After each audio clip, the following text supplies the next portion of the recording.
And thank you, guys. I'm going to share my screen. I want to talk a little. Can everyone see the slide? Not yet. Not the slides, no. You don't see a poster for Chalky? No. Oh, right. No, Jordan, we don't see it. Hold on a second. I may have screwed up something. Share screen. There we go. Share. Oh, now it's starting. Yeah. Sorry, my mistake. No On September 3rd, which is our next meeting, we have an incredible artist who he's a Fulbright winner, a teacher at George Mason. I visited his studio actually, let me think, last weekend. Yeah, last weekend, just to see his work in person. Really incredible work, incredible painter. I think we hired him to jury the member show, I believe, for Yellow Barn. I can't remember if it was member show or if it was high school exhibition, but he was a great judge, incredible speaker, very vivacious, has a lot of energy, and definitely a lot of opinions on art and the world as it is. So I really recommend and stress letting people know, letting your friends know about our artist interview next weekend, or sorry, in 2 weeks on September 3rd. I also want to let you guys know that on my webpage now has, on the ACO page, which is one of the tabs on the side, has a link to all of the artist interviews that we've done to this date. It'll link you to YouTube, so it's just like a nice link, but it's a little bit more organized than YouTube will do it for you. We don't have call-ins because I still need to steal that from Mariana listed, but everything else is up there and organized by date and time. So it should be really easy to kind of go back in time and see what we've been doing and see some of the recordings we have at this point. So that's all I have to say about that. So thank you so much. That's great. And I'll send you the poster, Mariana, and hopefully our members can kind of maybe share the poster to their friends and followers. Just, these are free events that we're giving to the DC area community. So I'd like to get as many people involved just to support the artists who are spending their time talking about their work for us. So it's nice that we can do that. It's really nice. And we are preparing to apply for a grant, but we need everyone's help because we are paying the artists for their time. It's almost a nominal fee, I would say, but honestly, the more people who attend, I think it's easier for us to for them to justify giving us money to continue this project that we right. So what we need your help with is both attendance and if you want to donate something, but attendance is probably the number one. Absolutely. And spread the word, because we now have spread it to the goings on for the park every couple of weeks. We're included, the ACO is included. And they publish it every couple of weeks as an email that goes, I think, to 19,000 people. And also, thankfully, Lenny Campella also puts it on his blog, not blog. It's not a video. Jordan, could you share a link with me so that I could pass it around to my gallery members? Oh, yeah, nice. Absolutely. Nice. The best link is the tab on the ACO webpage, which is my webpage, and then the tab there. But I'll send that to you directly, Grace. Thank you. Jordan, do you do PayPal, Venmo, or Zelle? Venmo and Zelle will work. My email or my tag for Venmo is J Jordan Bruns. But J Jordan Bruns? Yep, J Jordan Bruns. Okay. Yeah, thanks. But without further ado, we can get started. Yeah. Thank you, guys. And I want to thank Lisa in particular, because she came up with a topic and everybody concurred with her in our classes that this would be a nice topic. So it's meant to be very participatory. So feel free to interrupt us. And I put together a little outline in a way of some things, and I learned some things that I wanted to share with you guys, and Jordan did too. So we'll divide it. I'm going to start briefly, and So we're going to talk about drawing papers, printing papers, and I put it in parentheses or separately because I think we could do another session if people are ever interested in this. That's why I put it in parentheses. We'll mention them, but we're not going to go in deeply into it.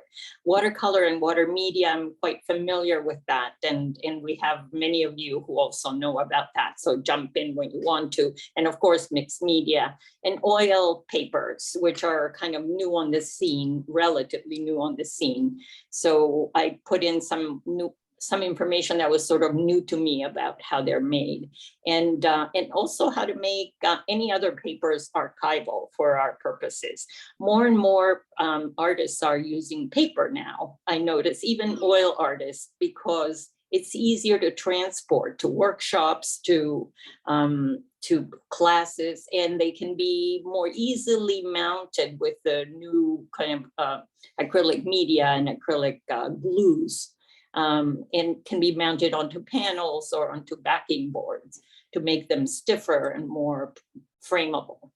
So paper making originated in China in the 2nd century. By the way, as you know, Jackson's Art, which is a UK vendor of art, has fabulous articles. And I had intermittently looked at it before, but it has really in-depth articles about all kinds of things. So this one, I got it from them. The main constituent of the stock of paper is pulp, which is a fibrous material made by either beating rags, wood, or plant matter to extract the cellulose fibers, which are long and thin, to make the key component of paper. Now you can mix rags, wood, and plant matter. If using wood, soft woods in the United States, spruce and pine in particular are preferred because of their elastic fibers, and processing includes a whole processing series of chipping into pulp, washing, bleaching, refining, beating, sizing, coloring the fibers to make everything happen. Next slide. And this is just a visual to show you how it starts from, I can't use a pointer because I'm on an iPad, but starting at the pines on the left and then going around onto the right, and this cycle regenerates because luckily for us, we can recycle paper. Thank you, Jordan. And and you see how newsprint is sort of one of the first results of this cycle. And then the paper is actual recycled into more paper and then bleached and so on. So thank you. This I found very interesting. On the left is a schema for the weight in pounds. You know, we'd say 90 pounds, 140 pounds for watercolor paper, 300 pounds. What does that mean? Well, the convention is, and I'm staying on the left, is the weight in pounds of 500 sheets. However, the sheets can be different sizes. So as you can imagine, 500 sheets of one paper can weigh the same as another paper, but if the other paper is larger, you're not really comparing the same exact unit.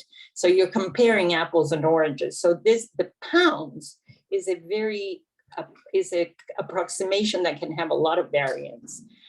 Then the other term is weight in grams per meter squared, and that is more accurate. And so that is 1 square meter of any paper substance. So we're comparing apples to apples here. So the more accurate representation of the weight of the paper is really the GSM, which is grams per square meter. So I thought, by the way, I'm happy to post this somewhere so you can keep it, because I thought some of these charts were useful to me. So the average weight of different, both in pounds and in grams, of watercolor, of drawing, of sketch, Bristol, charcoal. And I'm sure you can find other charts for other papers, but they give you the approximation. But as you can see, the weight in pounds and weight in grams doesn't correspond linearly from one paper to the other, because remember, that's an inaccurate approximation of the weight. So if we can get used to saying, 300 gram watercolor paper is 140 pounds, I'm used to pounds, but the more accurate is weight in grams, grams per square meter. Okay, so this is more for reference, and this is definitely for reference. They're the British and UK and European way of assigning a name to the size of a unit. And you may never come across this, but the other day I was trying to print something and it asked me only in A0 to A5, what did I want to print it at? So I had to look it up.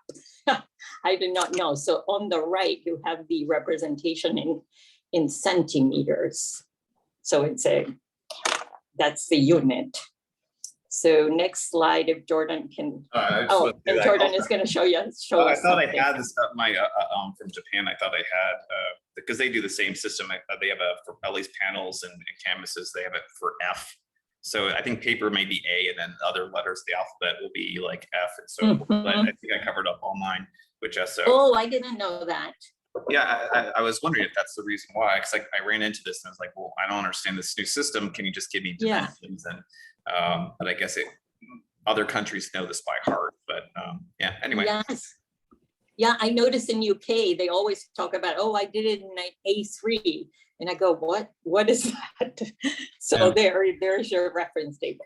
So drawing papers, I'm going to pass it on to Jordan because he's going to talk about this if he wants. Yeah, well, at least some of them. Some of these I actually haven't really used very often in art making. But newsprint is kind of the I'd say the more I'm practicing because it's not archival. I'm going to throw this away at the end of class. And it's a great warm-up paper. It's smooth, it holds charcoal very well. It's easy to kind of take a paper towel and erase it down to at least comparable to where you started. So it's, to me, I use it as a chalkboard paper, and eventually it gets to a point where it's just unusable, and then you just flip it over and start again. But for practice, I think it's a great paper. The only problem with newsprint paper is when you do make that really amazing drawing and you say, oh my gosh, I wish this was on better paper. It takes a little bit of, like, I guess, mental preparedness to say, it's not on better paper. I just have to move on. Right. I think we've all run into that situation where newsprint, you've done this amazing drawing in class or of a model or whatever on newsprint, and then you have to let it go, and that's it. I haven't worked too much on sulfite, so maybe you can talk a little bit about that. I have, Jordan, the paper that we use for gelatin printing is sulfite paper. And it's the heavy weight construction paper that's acid free by Pacon, P-A-C-O-N, and Plaza sells it. But what's nice about sulfite paper is you can color it very nicely with like acrylics, for example, and use it for collage, and it's okay for sketching and making, and among other uses for like collage or construction of things that you want to be acid free. Yeah, in terms of drawing paper, we'll show you in the next slide a bunch of different types of drawing paper, at least in pads. In general, like the higher the weight, the more expensive it's going to be, and the more durable it's going to be for whatever your drawing purposes are. If you're just using like a pencil and you're just sketching, and if it turns out great, awesome. If not, not a big deal. Lower weight papers is going to be fine for that matter. My preference for drawing paper is always heavyweight. So if you can afford it, or especially in a sketchbook, I definitely think the higher the weight, the better. But if it's just kind of like to doodle by the phone or whatever, a low weight is not going to be a big, it's not going to make a big difference there. I do think when you move into some, more classroom settings where you are, where the goal is to make a nice drawing and you are working in charcoal, switching to a paper that has a nice tooth to it, these longer 20-minute poses in a situation with a model, for instance, using that charcoal paper that has a nice tooth to it, that is maybe pastel colored or whatever it may be, is worth doing. I would say there are a lot of papers out there that have a texture that is maybe not desirable. I think we purchased a paper for the studio that has kind of like a lot of horizontal lines that I think were completely unnecessary. And then a lot of the drawings that I've created, they almost became a distraction from the actual art that I was actually making. So if you are buying charcoal paper by the sheet, and I put charcoal in there specific for this reason, because they do aim for a texture. Make sure that you are okay with the grid format or the stripe format, because everyone tries to be creative with the texture on the paper. So just be aware of that. For pastel paper, I think it's a little bit less likely to have that patterned in the texture. I do like the Constituent paper because you can get almost any color in the spectrum, and it has a decent texture that you can use for pastel, for Conte Crayon, for charcoal. So I think it's a kind of it's a low weight kind of paper. You might be able to get a heavier texture, but I'm pretty used to their basic paper by now. But I really like the ability to have a variety of different colors at your disposal with that Constituent paper for pastel. And it's nice that you can use it for a lot of different mediums as well. For Bristol, I think it's my experience with Bristol paper is mostly with pencil and graphite. It's a little too smooth for mediums like charcoal. If you like a smooth surface for your drawings, it'll hold Conte Crayon, marker even pretty well. The penetration of like inks and things is okay for vellum, at least. Bristol and vellum are very similar, but it's just a thicker kind of cardstock paper that is very smooth. Some people like it, some people don't enjoy working on textured paper. Other people, it is what it is. It's whatever you feel best. And then Mariana put in this kind of a nice special category that kind of can do a lot of different things for drawing, wet application, and so forth. The one I'm most familiar with is definitely going to be Arch's BFK Reeves paper, or Arch's or Reeves paper. This kind of BFK, and I don't remember actually what BFK stands for. Does anyone? I don't either. No. Yeah, but it's just this beautiful cotton rag paper that you can do water media on, and it holds it beautifully. It feels a little bit more absorbent than a watercolor paper, but it doesn't buckle or bow or anything. Right. It's incredible for charcoal. It's incredible for graphite. So if money's no object and you're going to draw on something, or just have a paper in your studio that's going to be for your art that you're going to sell, the Reeves paper is probably my go-to. It does come, I think, it may come in 3 ways. It may come in 240 as well, but I know it comes in 140 and 300. The 300 is a pretty penny because it is a printmaker's paper. But I think the 140 is just fine, and that's the one that's kind of my go-to for many things. I think Mariana probably can talk a little bit more about Stonehenge and Archer's printmaker's paper. Yeah. The Stonehenge I have used a fair amount, and I love it. Like the Arch's BFK, I find that it can even withstand some wet applications, like for example, graphite, water-soluble graphite. And I haven't tried watercolor pencil with heavy water, but I bet it would take easily the beginnings of water, not soaking the whole paper, but printers use it a lot. So, and the printing paper is often put in a bath of water to wait for it, and then a towel passed over it to drain the excess water, so it can withstand that without losing its sizing. And that's the important thing when you wet the paper. To what extent is it sized so that it will still reflect your paint application without soaking the pigment in and making it a dull appearance? So that's the importance of the sizing and maintaining the sizing. Mylar is later too, right? Say that again, I'm sorry. So we have slides on, or you have slides on sizing. Yeah. Okay. Yes, I do. Do you know anything about Mylar? You can go on. No, Mylar, the new paper's coming out, and I have a little slide on some of these coming up as well. So I'll defer to that. We can. Does anyone have any favorite papers, or at least some suggestions that we haven't covered in at least this slide? Good. Are you going to talk about watercolor papers later? Oh, yeah. Yes. Okay. Thank you. This is just so jump in anytime as we go through, because we're not perfect at all by far. I wanted to have some pictures, And by the way, the middle one is the one I prefer, the heavyweight drawing. So when I make supply lists, I put that as my preference because it can withstand a little bit of wet media. And also the heavyweight drawing has done really well with powdered graphite for me. So if we don't have the Reeves or the Stonehenge that have a better tooth, the heavyweight drawing has done very well with the powdered graphite, and of course the wet media. So I prefer it, but it is a little more expensive than just the plain drawing paper, which you see on the right of it. Yeah, the one thing about pad paper that I think everyone at some point has run into is you have a nice drawing and then you transport it, and then the papers do kind of shift in transportation, and they will kind of smear and rub them. They rub. I think if you have that really nice drawing and you're at a studio situation, look around the room and see if anyone has newsprint. And if you can tape the newsprint to the drawing so it's secured to the surface and not going to shift, that will at least, especially with charcoal drawings where the powder is more sitting on the surface rather ingrained into the fibers, I think that's a good habit. And of course, I have to do a plug for experimental drawing for that toned gray paper there, the nice green there.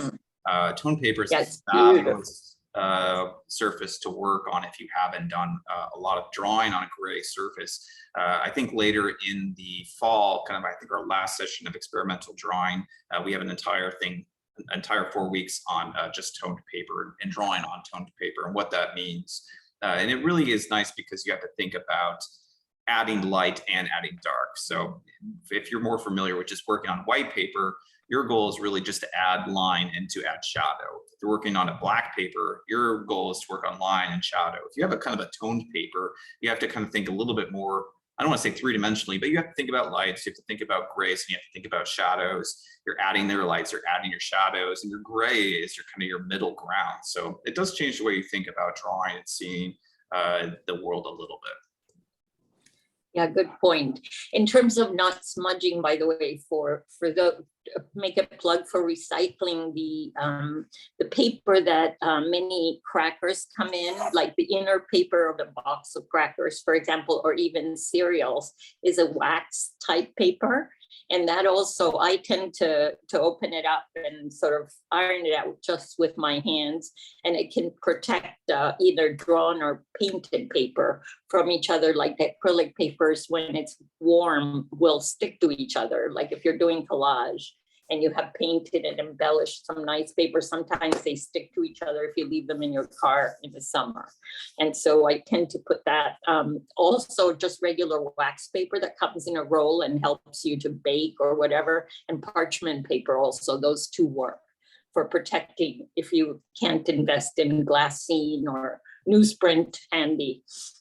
So that's a good thing. This slide is really there just for FYI, not really all the applications, like the major applications of printmaking. And most of them, I have a slide, I think, on the weight of most printmaking papers. You want them to be supple enough to be able to kind of emboss some structure that you put through the printer, like a colograph or a carved stamping, like linocut.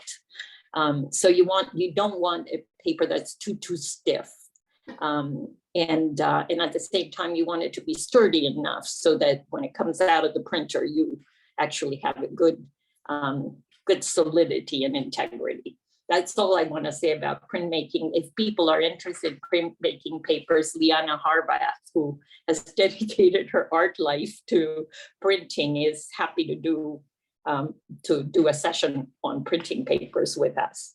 So let us know if that's an interest, and we'll enroll her and us into this. So I'm going to talk about watercolor papers, and I wanted to give you a sense of the weight, the surface structure, or texture, the edges and colors and sizing, not so much on color, but you can see the 90 pound. And after I just finished telling you that pounds is not very accurate, these are the pictures I could find online, because the US market is definitely wedded to pounds. But I have a little bit of the conversion in the lower chart that you can see, but the 90 pound, you can see the edging to see how thick one is compared to the other. And also you can see a little bit of in the 300 pound, you can see the deckling of the edge of, say, an Arches paper or even Fabriano. Usually the deckling denotes, but not always, that it's handmade rag paper. But it can be mimicked easily. And if you look at for the surface structure, you can see the wet application of hot pressed knot, which is also cold pressed in the American language, and the rough. And you can see how the pigment, and I suspect this is cobalt blue, which granulates. So you can see how the granules sort of sediment within the texture of the paper. And for the American market, well, no, not just American, but we use mostly the cold press, 140 pounds, which would be the middle paper. The 300 pound is extremely expensive, but as a prior watercolorist, I prefer that. So I had gotten used to buying 300 pounds because I don't want to stretch it. And that's a whole other conversation about stretching paper or not stretching paper. What I have found, my limited experience, is that, I mean, limited in quotes, is that when you stretch paper, it still buckles if it's not very strong. So I don't know that it's worth the time and the effort to do the stretching, and that's part of the dilemma. So I'm going to go to the next slide, Jordan, for one quick thing. I think you're going to find that 90 pound mostly in pads of paper, like we just showed it prior. Yeah. Where like Strathmore, any of those that you get a pad of paper, it says watercolor paper. That's probably what you're going to find at that 90 pound. And correct me if I'm wrong, but I don't think I've actually seen 90 pound in anything but a cold press. I don't think they have a lot of texture in general. good point. At 90 Yeah, pound. I don't think so. I think it would be called something else like vellum or, you know, Bristol or something. It would be a not surface, like a smooth surface, hot press type. Yeah. Then it wouldn't be called hot press. It wouldn't have those granule kind of like you see in the photograph. It would be a smoother vellum-like paper. And I think a lot of the time you're going to find 140 pound and 300 pounds. If you have a dog, please mute your microphone. You're going to find that 140 pound and 300 pound paper in a more of a loose sheet. So you're going to buy single sheets of paper at a time. And that's largely where you're going to find it. I don't think, unless it's a watercolor block, you're going to be able to find pads of paper in the 140 pound. Although maybe I'm wrong on that one too. No, there are, but they may not be good. That's the problem. They may not be very good. And I have bought a different groupings at different times, and they say 140, but they may not have enough sizing. They may not be well made. Yeah.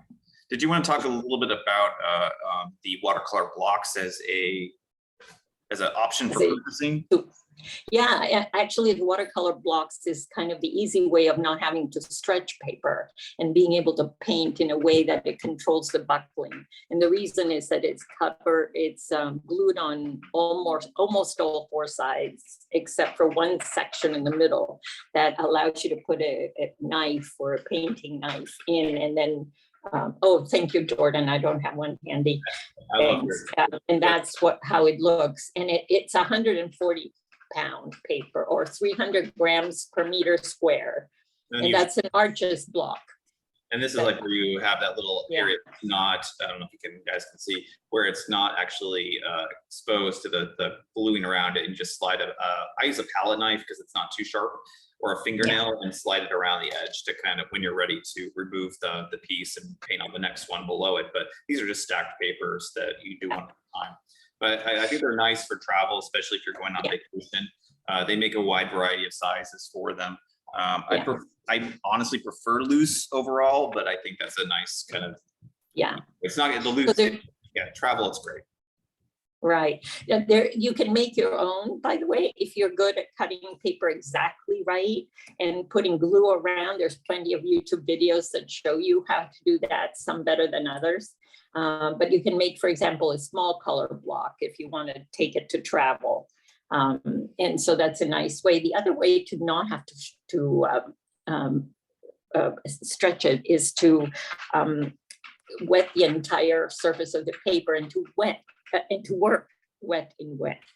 So that takes a little practice to sort of adjust to the wetness of the paper at different stages of your painting. It's actually, it would take like a course to learn it or something, but it's not hard after all. So paper sizing, I wanted to say a little bit about that. Some papers are both internally sized and externally sized, and it's where you put gelatin is a major component of this sizing. And in fact, so internal sizing is putting the gelatin with the pulp when you're making the paper, and the external sizing is when the sheets of paper are soaked in the gelatin bath, and it may be in addition to the internal sizing. So what is interesting to know is sizing really aids the paper in absorbing the moisture evenly and allowing the pigment to sit on the surface so that it refracts the color out to the viewer more brightly, instead of allowing the pigment as well as the water to soak into the paper, giving it a dull appearance. And that, for example, accounts for the difference in color that you see when watercolor dries. And we say watercolor dries about 20 to 30% lighter than you put it in. And at first, the wetness is what refracts the brilliance of the color to you. And when it dries, that refraction goes away. And then you say, oh my God, I thought I put it in much darker than this. So the watercolorist has to adjust to that. But that's the reason, the sizing. The next slide, I think, shows, that you can restore sizing if you lose it. You can lose sizing because the paper is old, and I don't know what the process of breaking down the gelatin may be over time, and that's what happens. Or if you worked it already and you want to rework the previous surface. I'm putting a link to a video that I saw on someone using Hirschbein sizing liquid, which is out there, or and then Daniel Smith's watercolor ground to kind of restore over a used paper. So different trends in sizing paper. Gelatin was used initially, then aluminum sulfate was added to harden the gelatin. It's called alum, and printers use it still, so they sell it in stores. But I wouldn't just buy it and put alum on. You have to know what you're doing. And then finally, in the 1850s, people started adding chalk to even out the pH and make it less acidic, which rose and alum combination was providing. But by the 60s, synthetic compounds like alkyl ketene or AKD is really doing what the gelatin and alum did, and it's cheaper. So that's how it's commercially made nowadays with AKD. But you can still restore it with some homemade gelatin in some situations. What I have tried at the gelatin does is it prevents the pigment, especially watercolor pigment, from spreading all over, or ink, for example, will stay in one place with the gelatin versus not with gelatin on a used paper. It spreads uncontrollably. So you don't have a line if you put it in with a fountain pen, for example, or a small brush. So the next one, I believe, shows, okay, I thought I had a slide on this sizing. Okay, no problem. Yeah, this, so you can, oil paper. You certainly can now buy oil papers. And why would you use them? Well, many people don't want to carry canvases around, not even canvas boards, especially if they're traveling, or they want to have the flexibility of cropping their scene. For example, plein air painters may want to capture a scene and they want to then cut off that tree that didn't work or whatever. And then so they can retrofit their work to a smaller way of displaying it, either directly framing it and varnishing the surface, which they now can well be done with oil papers, or you can prepare your own papers over 300 pounds, which would be about 140 pounds, I'm sorry, 300 GSM, which is grams per square meter, which is an equivalent approximately of 140 pounds in what we're used to. Anything above that or in that can be prepared for oil painting for solvent-based media. This opens the choice for what you can do with your old paintings, or just the integrity of the paper. It has to have enough integrity to take the watercolor ground or whatever surface, or the gesso, whichever sizing and priming. Oh, thank you, sweetie. So the sizing and priming is what you want to concentrate on to prepare any paper over 300 GSM for using for solvents or shellac or some other sort of biting medium. The sizing prevents the oil from being absorbed into the paper and of course damaging the paper fibers and then breaking up over time. And priming is then the final layer preparation that allows the pigment to sit in a nice way on top of the surface and its tooth. There is a nice, very nice Jackson's Art article on 3 ways to prepare surface for oil painting, and it's really cool. But of course, we have all seen in museums Picasso's and Braque's and Juan Grise's work on cardboard that is still hanging out. But I would say don't try it. If you want to retrofit cardboard to oil painting, think about the sizing and priming. And you can certainly do it with current acrylic media, including an oil-based gesso. I'm complicating this, that there's most painters, I believe, correct me if I'm wrong, Jordan and all, if that they're using acrylic gesso to prime prime the surface. And then if you want to use, for example, watercolor, you use a watercolor ground on top of that. Or, but the oil gesso, oil-based gesso cannot be put directly on paper. So I believe Jackson's goes into that in the article, and it says that you first have to sort of size it and put like a matte medium or some other barrier to the paper before you use the oil-based gesso. I would actually advise, from my experience, is not, if you're going to use paper for oil ground, I would not put, well, it's called oil ground, oil gesso. And oil ground actually dries harder than gesso does, like traditional gesso. So it takes about 2 weeks for oil ground to fully cure and dry, so you can actually do painting on top of it. And when it does dry, it dries a little bit more solid. So if you have a flexibility of a paper, I think that's actually a little bit more flexible than even a canvas. So I would stay away from it. Yeah.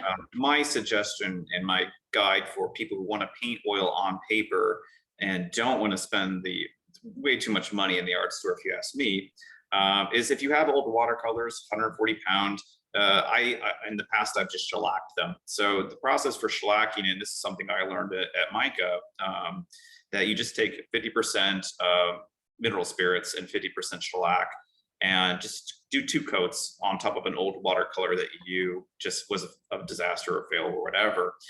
Let that dry, and it has usually a kind of a gold patina to it if you do the amber shellac. There's amber and clear, which is a nice surface to work on, and you can crop it easily, you can cut it down.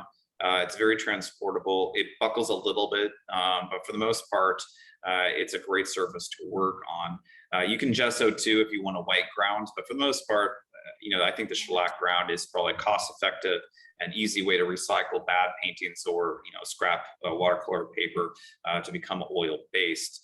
The one thing I would add, and something to think about though, is there's kind of an unwritten rule in art world where if you're thinking about, let's say you have a painting, oil painting beautifully done on paper, how do you present that to the world? Because typically, unwritten rule is anything on paper has glass over it, but oil paintings generally do not. And don't ask me what I ended up putting glass on the ones that I've done just out of, I didn't know what else to do. And I still to this day have no idea how to present that, aside from is actually taking your oil paper and mounting it on wood, whether it be a panel or something along those lines. Otherwise, you have to probably frame it under glass. So just something to think about if you are an oil painter and wanting to work on paper just for convenience or storage or whatever reason, that one that really turned out well that you want to put into a show, you have to really think about how it's going to be presented. Because typically under glass, people are going to be like, oh, it's gouache because it's opaque and it's on paper. So if you want to avoid that, then you have to kind of devise kind of techniques to work around the idea of having to frame paper. So something to think about. Very good point. Yeah, Penny. Either way is presentable, it sounds like, with oil and paper. Yeah. And one thing, if you are intending to glue it to a backing board or to wood or to even to, some people are doing it to this spongy cardboard. I'm blocking on the name of the backing. Foam core. It's a foam cord, but it's, yes, thank you. So some people are doing an archival foam core. And the thing is to remember not to, some people protect the back of the paper from touching it with your hands full of oil paint, or from the oil paint to go slip into the back of the paper. So the back of the paper remains receptive to acrylic glues or PVA glues. And so some people actually cover the back with a piece of freezer paper and tape it all around to make sure that they're the back, because otherwise any oil remnant on the back of the paper will resist the glue because it's oil. So just that. And my pet peeve is that many masterworks nowadays in museums, which are done in oil, are being presented under glass. Yes, it's museum glass, but it's a big pet peeve of mine that I go to a museum in another part of the world, pay all that money, and then you see the reflection on glass. Do you know why, Jordan, or anybody else? It's to protect it from activists who are throwing stuff. Yeah, that's the only reason I could come up with. Or, I mean, you get those, like we talked a little bit already about paint on cardboard, like those Toulouse-Lautrec's. I mean, they have to be preserved in like a dark room, air temperature controlled, because, and they don't even present them that often. They'll have them on rotation, so they're not exposed to people breathing, because it is such an unstable surface to work on. So they have armies of people just making sure they don't fall apart. So any protection, I imagine the Mona Lisa is like that. That frame is probably number one. I know it's bulletproof, but within the frame, it's probably air controlled and like temperature controlled. So just to prevent the most valuable painting in the world, for whatever reason, to be damaged in any situation. But but sometimes you're in the same room with something little under glass that is not as valued as something bigger that's not under glass, and you go, how come? If this is protection, why isn't they're all under glass? So I don't know. It's puzzling to me. So this chart is actually helpful from the Jackson website. It's just to show, and it's almost not readable, but the different kinds of oil paper. And there's one that they added that I have not seen. Maybe some of you have experienced with, is the Hahnemühle paper, which is actually made with bamboo fibers. So I talked before about the makings of paper, and it's mostly wood pulp and rags and so on. But now more and more bamboo is being used. You've seen it for furniture, for cutting boards, and it's because it's more sustainable. It grows easily. It actually propagates way too easily for some people's taste, and it has very long fibers, which make it really sturdy. I'll never forget going to China in the 1980s and Hong Kong in particular, and seeing these very high-rise buildings, including 50 floors and more, all within a scaffolding of bamboo. And I could not believe, your eye would get lost in the sky looking at how far the bamboo goes. And I could not believe that they were using bamboo, but I now believe it. So we kind of talked about this with gesso. You can even, for watercolor paper, retrofitting any watercolor paper, there is a commercially made watercolor ground, and or you can make it yourself. I've certainly made it, sometimes using paper fibers added to the gesso, or just adding some more marble dust to the gesso, which normally it has. You know, that grittiness that you feel in the acrylic gesso is marble dust, and which is archival. But other people are adding talcum powder out there, or corn flour. I've seen that by some UK artists to thicken the paint. And I don't know if corn flour is archival or what the ending pH is. I keep wanting to stick with marble dust because you can buy that at the art store.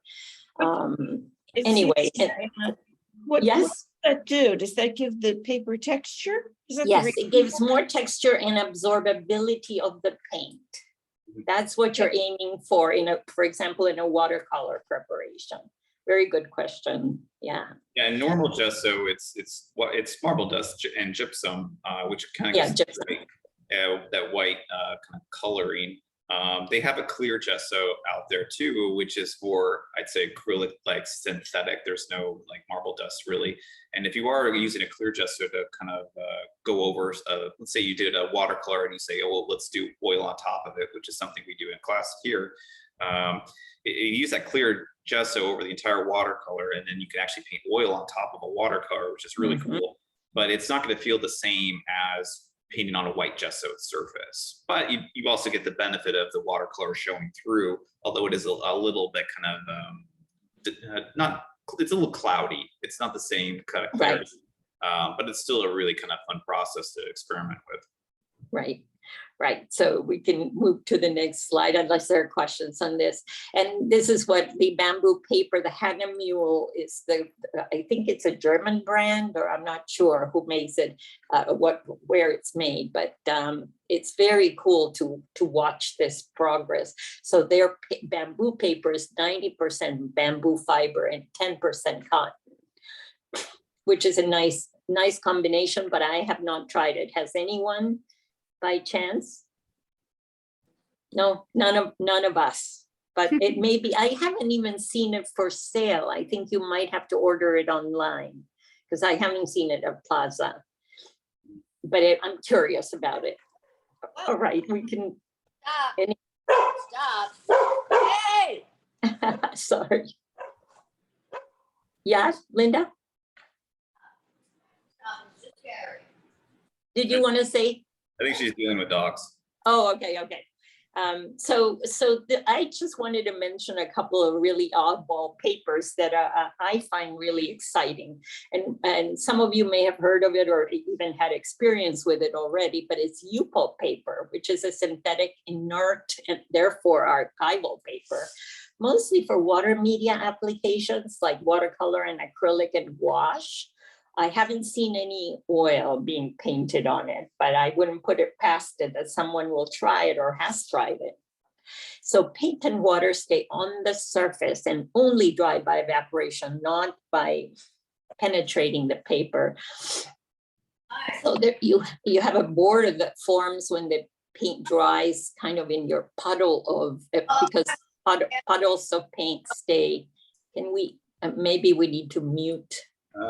Hold on. Yeah, can you? Thank you.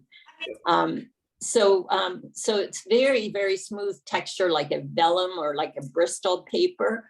But what is nice is after you practice and you can do a little bit of dry and wet media applications, they're really lovely. And there's some YouTube videos, for example, if you look up Pulp paper ink applications, they're beautiful. A word of caution, there's these alcohol inks that are gorgeous, absolutely gorgeous. I have some experience with them. The problem is they don't have pigment, they're just dyes. So alcohol and dye of different colors. So it is not a long lasting color. And I'm a little worried because a lot of artists are sort of jumping on the wagon of using alcohol inks because they really are beautiful colors, but they're evanescent, meaning they disappear. And I don't know in what period of time, but they're being sold as paintings. So just to caution you that if you buy alcohol inks, just beware that they're not an archival, they're not a pigment, they're just dyes. And they're gorgeous. They are beautiful on metal and on different kinds of metal, for example. And I don't know how long they last on metal, but they're not for paper, for canvas art, I would say, at least not archival. Tyvek paper is also synthetic. It's branded by DuPont. And therefore it's very expensive because I think some other makers have not attempted it. It's what you see in covering houses that are being made for protection of their sort of insulation protection.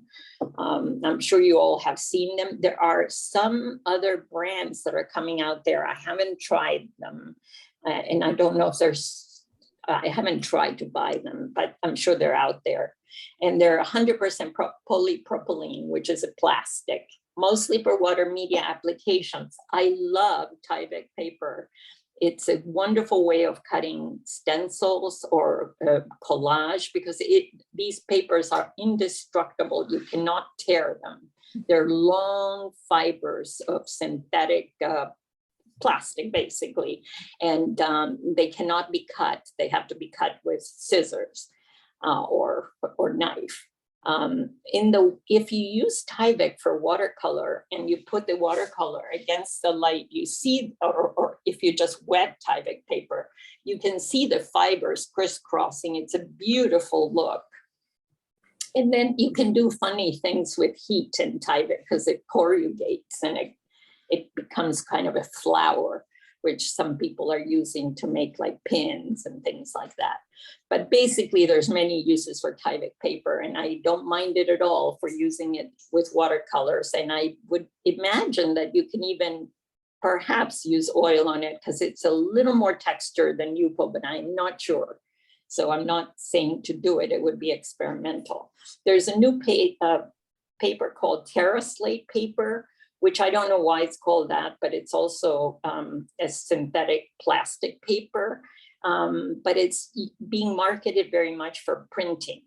So it's like the two others above, but can also be used as feeding into your printer. By the way, all of them can be printed on with either a laser printer, and they sometimes come in different thicknesses. Both Yupo and Tyvek and even Slate come in different weights, just like we say grams per meter square, and also pounds in that same reference unit. And then there are a whole variety of permanent papers, which are mostly used for signage. In other words, signs, outdoor signs that you don't care if they get wet with a rain, but they still last.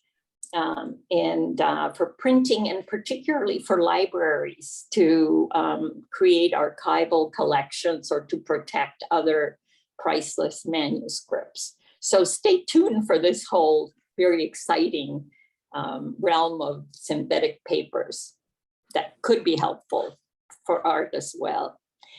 So if there's any interest, I want to open it up to discussion and see if there's any remaining interest in discussing some particular issue that we didn't have enough time for today. I'm happy to conduct it Tuesday at 6 p.m. and this would be the link. But it's up to you guys, and let's open it up to discussion. I'm happy to do it, but not necessary. Or, horror stories, whatever you want to talk about, it's fine. Or you say, that's good, I'm done. Was this somewhat helpful? Did you, and I'm happy, by the way, to post a link to my pCloud on Jordan's website so that you can download the slide deck. So to see some of the charts that can be helpful. Mariana, the last slide that you showed and the specialty papers, I think they were the last two and I don't remember the names. Yeah.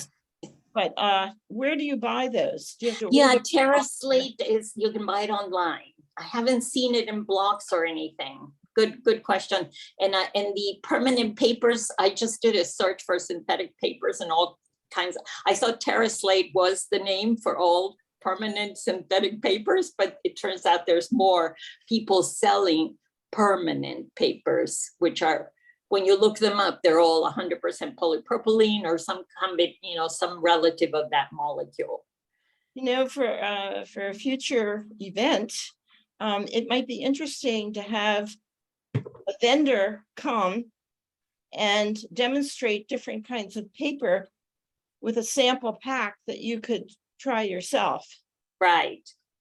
That would be great. And it would be a question of finding the vendor. I think Tyvek is making way too much money. I mean, DuPont. and so I may not be able to get them, but maybe the Yupo manufacturers or some other permanent paper manufacturer on the art spectrum, see if they would be willing to come talk to us. I think that's a great suggestion. And I would be curious about it. Yeah, the more independent paper manufacturers are a little bit harder to come by. I think a lot of the companies have been bought up over the years by Colart, and so I think they're being kind of more mass produced than they used to be. I for the life of me, I couldn't find some of the more independent paper manufacturers. I knew there was one in Indiana that was doing great paper, and I couldn't find it the other day. I thought maybe they either went out of business or were bought. But it's harder to find those kind of independent ones. So getting like a distributor to come and talk about all the different types of paper, I think we'd have to go after some of the larger companies to actually have them kind of show us the difference between all the papers and so forth. But we may be, even as a Glen Echo Park entity, maybe a little bit too small. Insignificant in the vast scheme of how much money they make. So. It might have to be one of us doing it. In other words, buying all the different papers and seeing that we could do. How it applies. That we could do. What about Plaza? Grow that big? You never know. Yeah. Right. Plaza sell these different papers? Plaza sells Yupo, and Yupo comes in whole sheets. And actually, Grace can tell us more about Yupo. You want to say something? It does come in very large sheets. Then, like you said, you have to cut it with scissors or a knife. You cannot tear it. Yeah. It also comes in pads that are, I think, about 12 by whatever. 9, I think, 9 by 12. Yeah, they're small pads, but it's if you want to try it out, I suggest you get a little pad and see what it gives. They're, I find it fascinating. I use it a lot. Yeah. So the ink. Sorry, go ahead. The ink applications are wonderful on Yupo too. I don't use the alcohol inks at all. You use acrylic inks, no? I use acrylic inks. I use soft acrylics. I use Tritech inks. They're interesting. And watercolor, if you can. The thing is with watercolor, you put it down, you have to really leave it there, or else if you put something wet on top, it erases it. So it's kind of very tricky. Very, very tricky. Yeah, you have to use more creamy watercolors in that You do. sense, That's right? why the acrylics work better. Yeah, the acrylics can have the surface dispersion that is more applicable to Yupo. You're right. Right. Because they hold on better. Well, it's acrylic on acrylic, so that works better. Yeah, it's plastic on plastic. Yeah, Penny. I just wanted to comment. I've signed up for 1 or 2 of the Plaza online events where they send you samples of the paints or the paper. Oh, yeah. And I did one with pastels, and they sent me a sampling of different papers as well as a sampling of some pastels. So that's sort of something like that I had in mind, I guess. Got it. We could talk Maybe Plaza would like to do a presentation. Yeah. Yeah, we need to. That's my question. Thank you guys so much for doing Oh, this. this It's is so wonderful. helpful. You're so knowledgeable, both of you. Yeah. Yeah, it got us to learn too. Yeah. It really is helpful when you guys give suggestions, because it's, we might not think about it, and it might be helpful to us and you. Very So I think the the goal for most people, I think, is to find a paper that you really like for each medium that you work in, and then just stick with it until somebody else gives you a better option. For me, it's always been BFK paper, and then just I've been happy with Arch's watercolor paper for all that, and I'm happy with the 140 pound. I'm not very picky, but those two papers, and then a tinted paper for pastel and for Conte Crayon and things like that, like a neutral gray, black, or even a cream color. But those, I mean, that's 5 types of paper at the most that I really work in, and that's about it. And are you able to get all of those at Plaza, Jordan? Yeah, or- absolutely. Yeah, the only thing that I think would be hard to find, the sketchbooks that I use, I don't think I have any that are readily accessible. The sketchbooks I use, they stopped making. Maybe I haven't seen them at Plaza in a while, but it's a really heavyweight paper. And even that, I mean, I use markers as a sketching medium, and even that paper, it bleeds all the way through. So I still have yet found the perfect paper to go out, or I guess in the sketchbook format at least, where the ink or the alcohol-based markers don't bleed all the way through. That's still on my to find list. The one last thing I actually didn't talk about is when you get a pad for a sketchbook or whatever, think about the binding, like how the papers are attached to one another. I prefer a spiral just because it'll open up completely flat, versus when you get like the kind of the glue bound type sketchbooks where everything's glued onto the at the top, kind of like the watercolor things we were showing you a minute ago. Those will split apart really easily. Yeah. And I much prefer being able to go completely flat. And even though there's like the holes in the spiral, which can be kind of annoying at times, I think the ability where the paper won't fall out, number one, but also to work flat, I think is much preferred personally. Right. So I always aim for a spiral bound sketchbook, and you can also throw a marker in the spiral for transportation. So I would suggest doing that. Yeah. So I'll look into inviting someone to show us different papers, or if worst comes to worst, you'll get it from us and do a little tasting among all of us.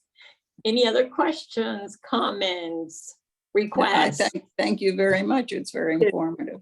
Thank you. Thank you, Mariana. Thank you. Thank you, everybody. So I'm going to post a link on, I'll send Jordan a link in addition to the Colin Campbell YouTube, which I thought I had sent you, but I'm not sure. I have to look. If you did. Yeah, I will post a link so you can download the presentation. Just don't quote me. I got it's for educational purposes. So I took sentencing from different places, and it's purely for our edification. And there may be some things that are wrong or proven wrong later. Yeah, we'll try and post everything that happens, at least in our meetings, on that ACO page that's linked from my webpage. It also has like the schedule of events too coming up. So we have Andrew Wazansky, who's an incredible, I would call him multidisciplinary artist after Chai Fen, and we have Ada Rose Bittenbaum from the Ada Rose Gallery, Kensington, Bethesda area, presenting about some of her favorite artists that she represents, and I think what it's like to run a gallery in the period, which she started in 2011, and she does a lot of art fairs and things. So I think kind of similar to Lenny, but she actually has a physical space that she's still running. And there's one other person that Mariana was talking about. October, that's what I was going to say. October 15, we have Nancy Hirschbein, who is a collector and she started out as a docent at several of the Smithsonian museums, but is now kind of a specific person at the Hirschhorn. And she is extremely knowledgeable about that. And they basically the Hirschhorn lets her put together different topics for tours, special tours. And she is very happy to, number one, talk to us about how she collects, how she does her curator or teaching work at the Hirschhorn and other Smithsonian museums, and also to give us a private tour. So we would schedule that at another time other than the ACO, but we want to invite her to talk to us at the ACO and then schedule a subsequent tour for anybody who wants to go. So that could be really fun. Yeah, so check out that from my webpage. I think it's it's kind of a long one, so I don't want to tell you, rattle off the ACO webpage, but if you just go to jjbruns.com, it's the tab on the left. It's pretty easy to find, but everything's listed there. I worked hard to organize that page so it looks presentable. So yeah, we started out with little links here and there, and let us know also, we want to have a sort of community site there about new exhibits or interesting articles like we started out. And so it's hard to know just how to organize them, but maybe we can do community links and have a section on that. So feel free to send us. And I would want Grace Peterson, who joined us today, also to tell us about how to start and run a cooperative gallery. She's with the Bethesda Gallery. I'm sorry. Gallery. Waverly. Yeah, thank you. And it's a wonderful gallery in Bethesda, and unlike many other galleries in Bethesda, it has stayed open. So that's that is a almost 30 credit. years. Yeah, almost 30 years, and that's amazing. Yeah, because we're sad to have lost so many galleries.